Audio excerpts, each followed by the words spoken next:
Hey guys, this is Bandit's 3D Armory here, and I would like to show you guys the process of making a 3D printed helmet. Today we will be working on the Iron Man Wolverine helmet that you guys all requested on that poll, and we are going to be using that as the reference helmet for this video. And so the first thing you need is obviously a 3D printer. I use a CR10S V2 Pro right now. Big build plate volume, which is very nice for making cosplay helmets. Once you get your 3D printer set up and everything, you need a 3D slicer. And essentially what the 3D slicer does is it takes your 3D model and it slices the model into 2D planes that the printer can then build on top of each other. That's how a 3D printer works. So the first thing we'll do is get our 3D model. You can buy one or you can make your own. And let me just pull it up here.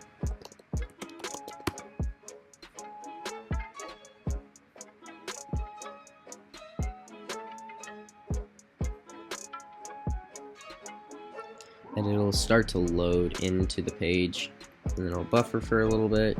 Okay, now that we have our 3D model imported into our slicer, you now have to figure out orientation. And this is very important because if you look and see all that red, that's where it wants to generate support.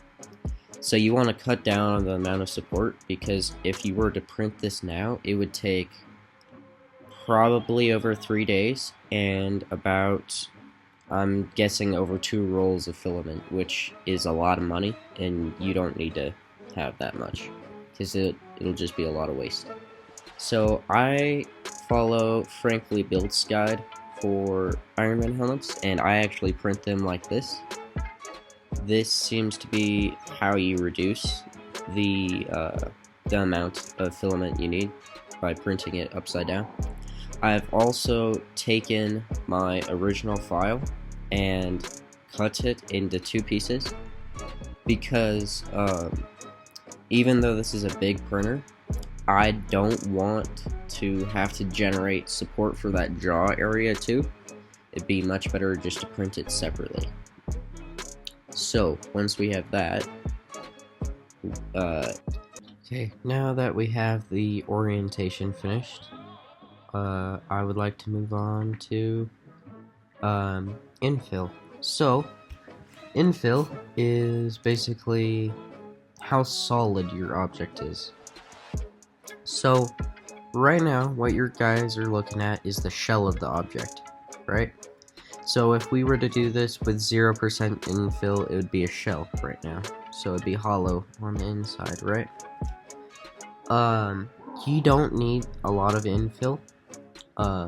It'll be just as durable, and you'll save on filament if you use less infill. So I use 5% infill.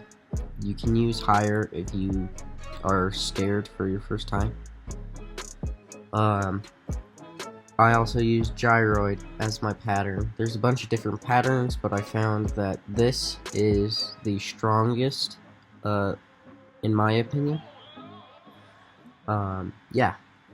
And then after that, we will move on to the quality. So the quality is basically the spacing of each layer. So standard is 0.2 millimeters. But we'll actually use low quality, and we'll use low quality because we'll have to sand these layer lines anyway, so it just cuts down on the amount of filament, and we're gonna have to sand them anyway, so it might take a little bit more post-processing, but it'll save you money in the long end. And yeah, I just found that this works the best. I've used it on pretty much all of my helmets. I would only use standard quality if I was very worried about a small object or piece within the helmet that might not stand up to the like tolerances of having a 0.28 millimeter layer height. Now that that's done, we can move on to support. So support is very important. So this, how do I explain this? So basically, things can't print midair because it would just fall out of the air and leave a big stringy mess. Trust me, I've been there, I've done that. It sucks a lot because you lose a bunch of filament and yeah, it's just everywhere and the mess is, yeah. This is the support settings that I've been messing with.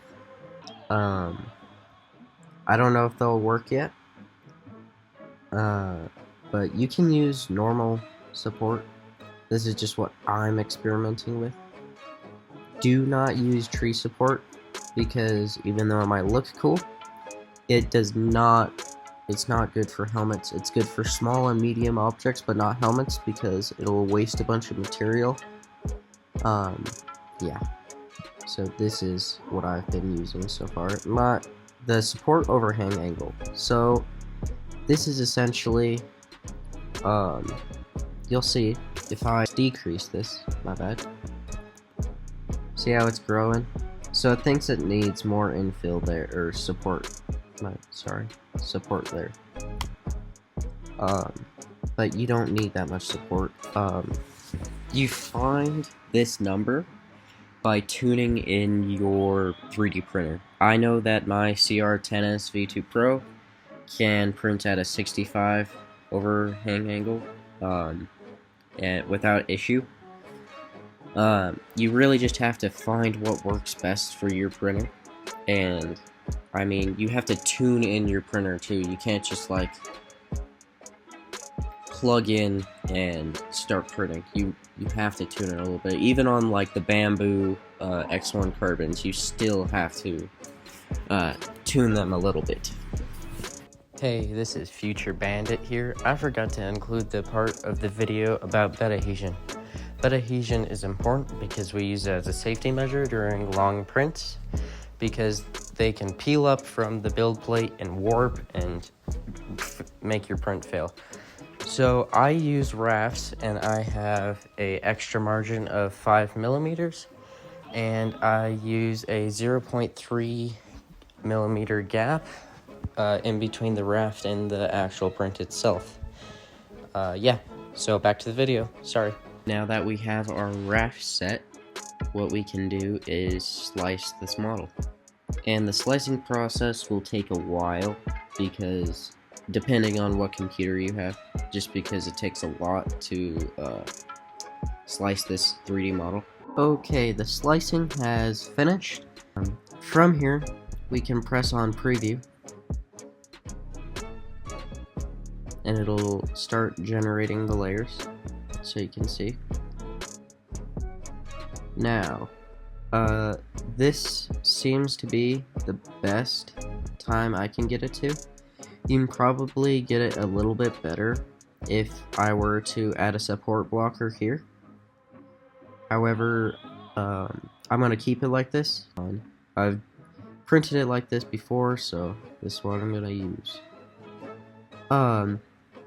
So we can now look at all the cool things, essentially. So if I go like this, this is the shell I was talking about. This is what you see, just the raw 3D model.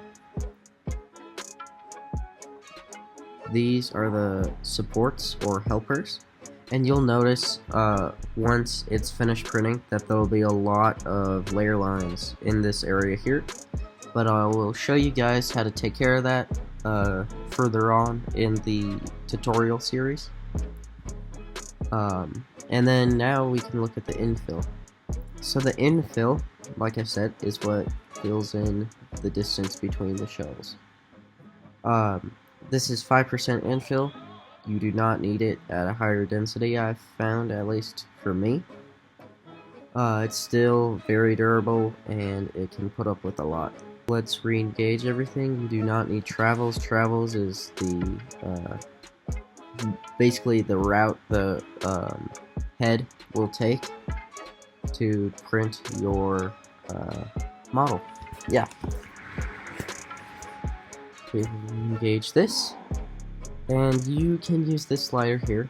Click out of that. You can use this slider here to see layer by layer, and then you can click on this here to see the route that the nozzle will take to do all that. We are not going to watch through the full thing though because it takes a while. And we will engage that. Okay, so you can cut down on time by adjusting these settings however you would like. However, these are the settings I have found that work best for me. Now that this is done, we can move on to exporting it to our printer. So we name the file. I'm going to name this Iron Man Helmet